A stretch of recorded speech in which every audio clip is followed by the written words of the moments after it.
This is Trabr. We're creating the technology and the ecosystem for everything building. We're creating a market network which boasts a marketplace and a mobile-first, cloud-based suite of project control tools for builders, consumers, trades, suppliers, for everybody. All on a smartphone, all remote, all mobile, all for building. This is Trabr, and this is a building conversation.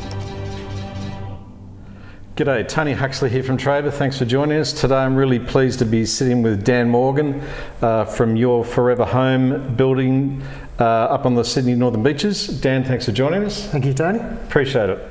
So listen, if you had a crystal ball, and I know you don't, but I'm going to ask you anyway because we're here. The aberration of the last year and the excitement that we've all got looking forward into 2021, where do you think the industry is going to be in 5 to 10 years, particularly in the niche that you operate in? 5 to 10 years it'll be extremely strong. To be honest with you, there's not enough builders going through, and because it's such a long process to actually get your builder's licenses, you're looking 10 plus years by the time you get a builder's license of being in the industry. By the time you've also done your work on the tools, so to speak. And everything like that, because it's not just a case of just turn up and get a builder's license as apprenticeship. Then you've got to do your TAFE on top of that, so there's an extra 2 years. I got my diploma, which is another 2 years on top of that one, and then you have your years of running a site under a licensed builder. Then you have to get your sign off, and then So the expectation I have is it'll be extremely in a strong spot. I think there's a lot of guys who are doing the right things. A lot of my friends who are builders have all their guys in succession mode. My staff all have succession mode of. Basically, the carpenters are going to become builders, the apprentices are going to become carpenters, the labourers are going to become apprentices, and that's the way we all work. As soon as you get the right guy, we stick with them. But my guys are going to be with me for a long term. I'll have my same team in 5 years, hopefully. You mentioned before, or you referenced before, the coastal, the Hamptons. Yep. Is that something that is geographically specific about the beaches, or is it just something that consumers seem to be drawn to at the moment? Yeah, well, look, it happened quite a few years ago. I've done that beach style look, or the Hamptons look, or whatever you like to call it. I've been doing that for probably... Let's call it the Collaroy look. We call it the Collaroy look. We're in Australia. We can call it the Collaroy look. We can call it the Collaroy look. Yeah. I've done it as far as Northbridge. I've done a few of them around there, internal to the beaches. Everyone on the beaches wants it. It's a house that sells well. However, saying that, I've got a job now on the Central Coast that they're asking for the same look, and apparently it does incredibly well up there as well. Oh, wow. So I think it's just geographical of the beach. It's the coastline look. You could call it even the coastline look. Yeah. Well, I mean, kind of Collaroy is a bit sort of pigeonholing it, but you're not finding there's any other style sort of preference that coming through from people beyond that? You do get it. I do a lot of heritage work as well. Do a lot of heritage, but that's mainly the inner city sort of things. There's a lot of different styles, and so you obviously have the Federations. I've done quite a lot of those as well in my time. Federation semis, done Georgian.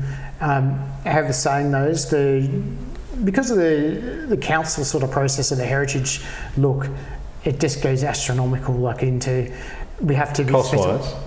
Cost-wise especially, but it's also to dealing with the council, and you have to deal with heritage councils. Indeed, I appreciate that. And then as soon as you're dealing with the heritage councils and everything like that, it's basically everything has to stay the same as it was and be built to those traditional methods, which is great fun, don't get me wrong. I love doing those jobs. I did one of the oldest buildings in Australia, and it was 1832 down in Millers Point, and that was a great job to have. Oh wow, really? Yeah. And did all the renovation to it. Everything had to be made traditionally. You had to make down to making the nails the same sort of way, driving them in, hammers and plugs. It was a great job.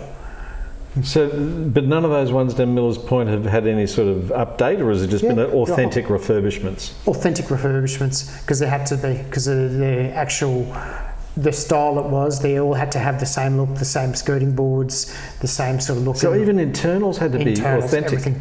So it's down to nearly traditional UK sort of like heritage. The authenticity of the refurbishment. That's exactly it. Oh, wow. Okay. Great jobs to have. Because obviously, I don't know to tell you because you do this every day of your life, but so many refurbishments or renovations are kind of like a blend of renewal and this juxtaposition of industrial or whatever it might be. Yeah. And it's the whole design sort of...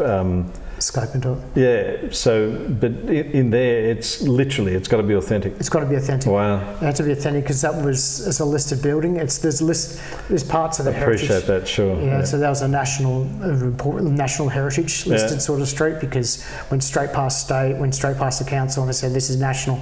Said you have to preserve this exactly what it was. Great job. Love to do them again, to be honest with you. Just great sort of environment to be in. Great to be in part of history. When you're walking around, you see convict stairs and stuff like that. Like they're exactly what it was when people first came, or the Europeans first came to Australia.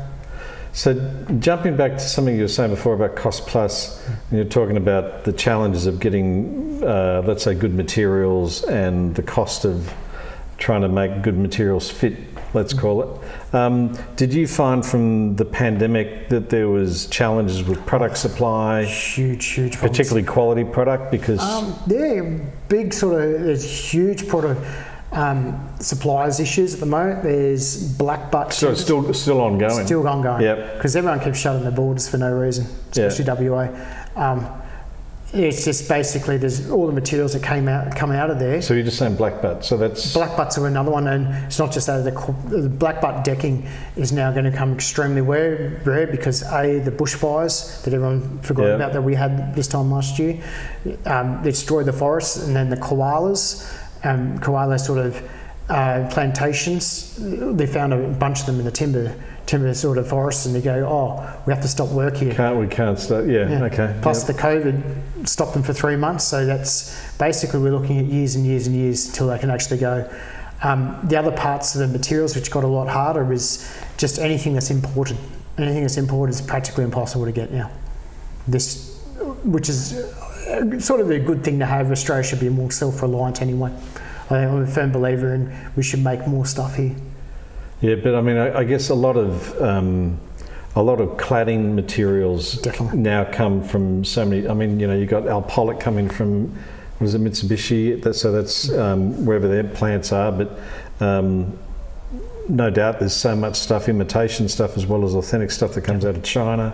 Definitely. There's a lot of stuff coming out of Europe and all that. So, I mean, they've got to ship it down here. Definitely. Well, the Italians, I had a job recently in the oven. Basically, we couldn't get the oven in 4 months. Sure. It was specified, so we ended up having to go find a different one. It was from Italy. So that's the influx of what's actually happening. There's a product shortage, and there's probably a labour shortage pretty soon to just the right guys to actually install stuff. And that's before they turn immigration back on. That's exactly it.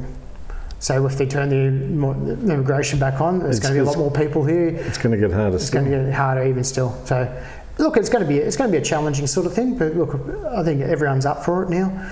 It's a very different mentality now. I think a lot of COVID taught a lot of people to harden up, which is a great thing. Thanks very much for joining us, Dan Morgan from Your Forever Homes. Appreciate it. Good to meet you. Thanks for your time. Thank you, mate. Cheers.